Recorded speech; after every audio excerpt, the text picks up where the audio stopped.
रथ हो, कितना भी छुड़ाया जाए तो इसको जो तकलीफ है, दुख है, पीड़ा है, दर्द है, और देख रहे हो और मतलब मारे जा रहे, काटे जा रहे हो, इसको नहीं छोड़ रहे हो तो बहुत आनंदता है। अगर वो सतगुरु दर नहीं चलेंगे तो तुम आगे कैसे जाओगे? वही ऐसे देख करके देखते रहोगे ऐसे। वो तो बहुत विचित्र अद्भुत रचना है। उसने ऐसा वैसा थोड़ी खेल रचा है, ऐसा जीवों को फंसाने का रचा है कि इधर से किसी तरह से भी निकल के जाओ, उधर फंस जाओ, उधर देखते रहो। ऐसी ऐसी स्त्रियां कि तुम्हारे इस लोक में क्या है, उनका तो इतना बड़ा लोक है कि तुम्हारे ये सांप के सब स्त्री जीव जंतु आदि सब बना दिए जाए, उससे भी ज्यादा।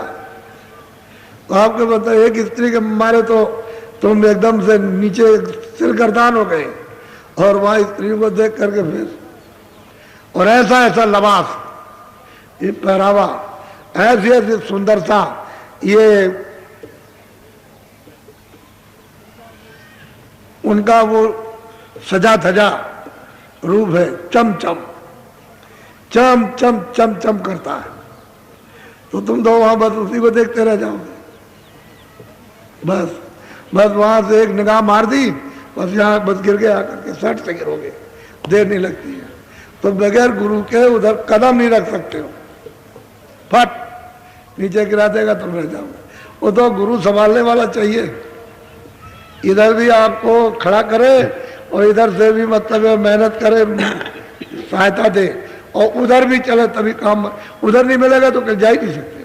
सारा काम तो उधर ही है, इधर कोई विशेष नहीं है, लेकिन उधर जाओगे नहीं, बस उसी को देखते रहो, आनंद लेते रहोगे।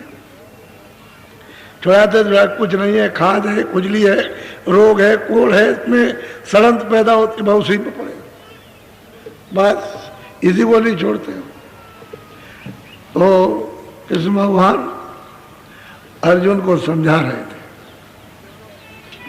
कि देखो अर्जुन, देखो मेरी ये रूहानी माया है, रूहानी कहते हैं जड़ माया, जड़ और चेतन, तो ये मेरी माया है, और मेरी माया को तो तुम देख लोगे तो मुझे नहीं पहचान सकते।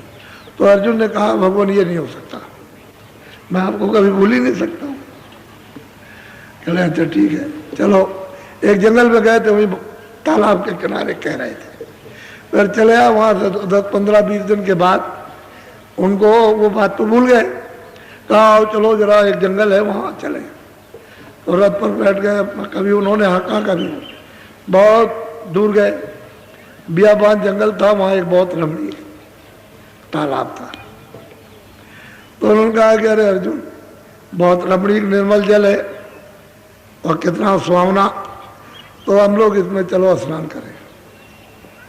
चले ठीक है। कपड़े उतारे, रथ खड़ा कर दिया, कपड़े उतारे और अंदर गए, पानी में डुबकी लगाई दोनों ने। तो कृष्ण तो गायब हो गए। अब वो जो निकले तो उनको दिखाई नहीं दिए। तो सोचते रहे कि अभी इसमें होंगे, निकल आएंगे। बहुत देर तक तो इंतजार किया, और फिर मतलब ये है कि बाहर आए तालाब के ऊपर, तो वहां रथ नहीं है, ना वहां घोड़े ना कृष्ण।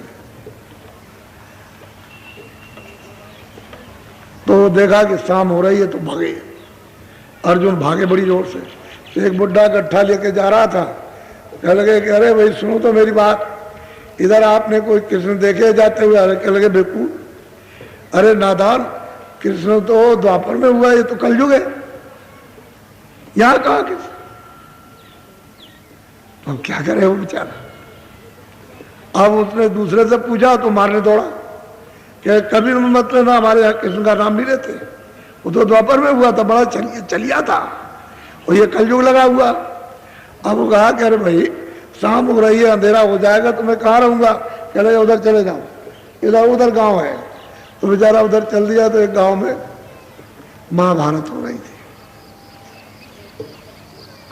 तो उसमें सब योद्धाओं का नाम, उसमें अर्जुन का भी अनामक अर्जुन। तो ये खड़े हो गए, कह लगे मैं अर्जुन, ये बोले पीछे से। तो लोगों ने कहा, व्यास ने कहा जो महाभारत कर रहा था, कह लगे मारो इसको। कहता है कि मैं अर्जुन। अर्जुन तो द्वापर में हुआ है, तो कल में लगा हुआ है। उन्होंने सोचा कि सच मुझे पिटाई कर देंगे, तो उन्होंने चुप हो गए। कह रहे थे ठहर जाओ, जब महाभारत हो जाएगी, बंद हो जाएगी, तब बताएंगे। जब महाभारत हो गई तो लोगों ने घेर लिया। कह रहे नहीं वो तो गलती थी, मैं कोई द्वापर वाला अर्जुन थोड़ी था, नाम मेरा अर्जुन था। अच्छा, तो उनका नाम रखा परदेसी। अच्छा ठीक है, तो उसमें रहो वहाँ, वो धर्मशाला वहाँ, वो धर्मशाला में रहने लगे। एक सेठ के यहाँ प्रतिज्ञा थी कि मैं अपने यहाँ गांव में ही शादी करूंगा लड़की की, लेकिन जो बलवान होगा उसके साथ। तो परदेसी अर्जुन बड़े बलवान थे, तो सेठ ने अपनी लड़की की शादी उसके साथ कर दी, अर्जुन के साथ। और हल बैल दे दिया, जमीन काफी दे दी। कहे देखो जो तो वो अपना और पैदा करो और अपने बाल बच्चों का पालन पोषण करो। मकान भी दे दिया, रहने लगे। तो 2 बच्चे हो गए, 2। तो स्त्री ने कहा कि अरे पति देव, एक जंगल में बहुत बड़ा मेला लगा, तमाम लोग जो है, लाखों स्त्रियां और लाखों आदमी और बच्चे जा रहे, दान पुण्य कर देंगे, स्नान करेंगे और ये होगा वो, हम लोग भी चले नहाया है, बड़ा भारी पर्व लगा हुआ। तो मतलब ये कि कहा अच्छा ठीक, खाना वाना सब बना के तैयार कर लिया, अपनी बैलगाड़ी लेकर के उस पर बच्चों को बैठाया और वो सब चारा चूरा रख लिया और चल पड़े। देखा कि वहाँ कई लाख की भीड़ लगी है, कोई नहा रहा, कोई दान पुण्य कर रहा, कोई ये कोई वो, सब देख करके। तो ये मतलब इन्होंने कहा कि अच्छा भाई तुम जाओ, पहले चलो तुम स्नान कर लो। बच्चों को स्नान कराया, घर में देवी जी को, बैलों को चारा दिया, सब दे दा करके और खाना ना खिला के तब कहा अब जा रहे नहाने। तो नहाने गए, उन्होंने कपड़े उतार दिए और तालाब में जब डुबकी मारी और जो बाहर आए, एक भी आदमी नहीं, कोई ना, कोई बच्चा, ना स्त्री, ना बैलगाड़ी, ना उनका कोई मतलब कुछ नहीं। तो दौड़ करके बाहर आए, आए मेरी गाड़ी, आए मेरे बच्चे, हमारे बहन, आए मेरी स्त्री। तो कृष्ण वही रथ खड़ा है, वही खड़े कृष्ण। कहे अरे अर्जुन, अरे इधर मेरी तरफ आए, मेरी गाड़ी, आए मेरे बैल, आए मेरे बच्चे, आए मेरी स्त्री। अरे भाई तू तो ये कहता था कि मैं आपकी रूहानी माया को देखकर भूलूंगा। अरे मैं अर्जुन, मैं कृष्ण हूँ, वो रथ खड़ा है, मैं हूँ। आए मेरी गाड़ी, आए मेरे बच्चे, आए मेरी स्त्री। अभी विलाप कर रहे, क्योंकि वो गायब हो गए, गायब हो गए, चिल्ला रहे। कौन कृष्ण को पहचानता है? अरे तुम क्या चीज हो जो उनके साथ रहने वाले की तो हालत ये है, और आप मतलब ये कहते हो आप तो किसी के साथ नहीं हो।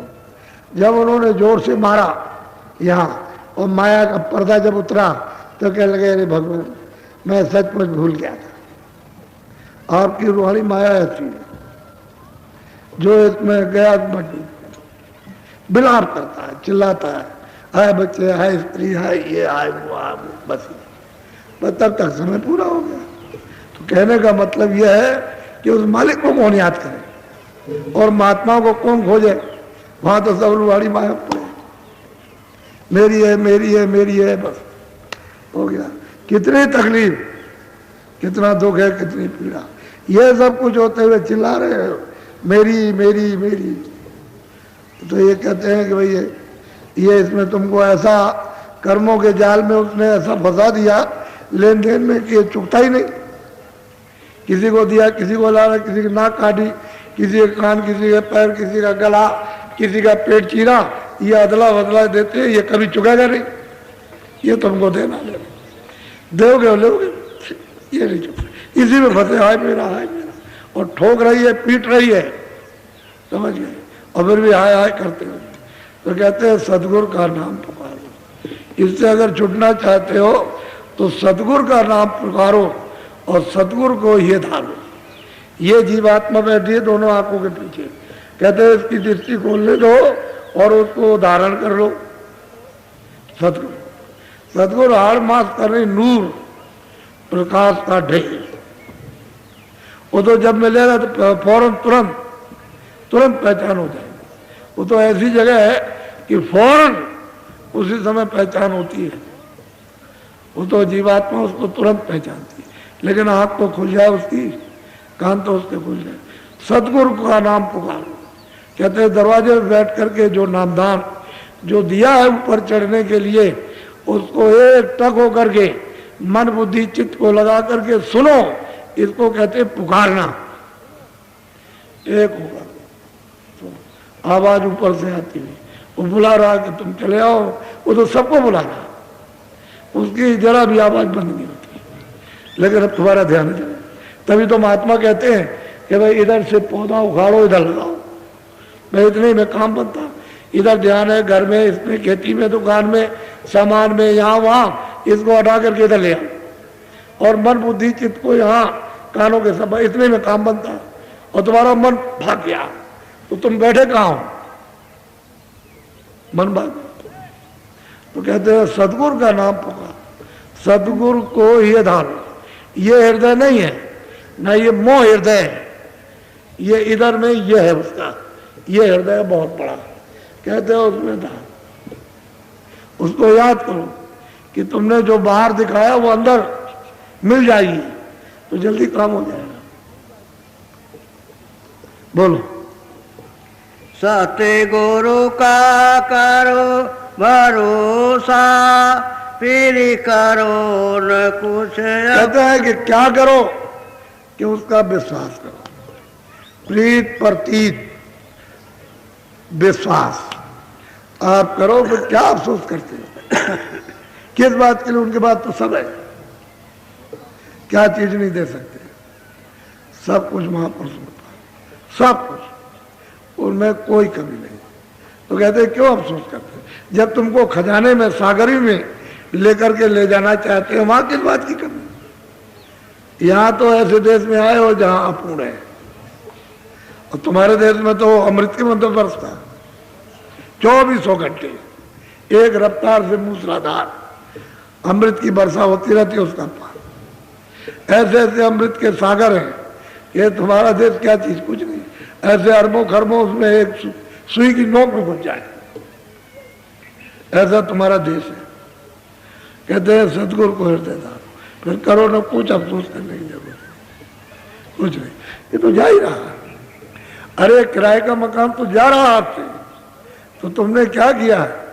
कोई विश्वास नहीं किया, कोई आस नहीं की, और जो उन्होंने बताया वो कुछ नहीं किया।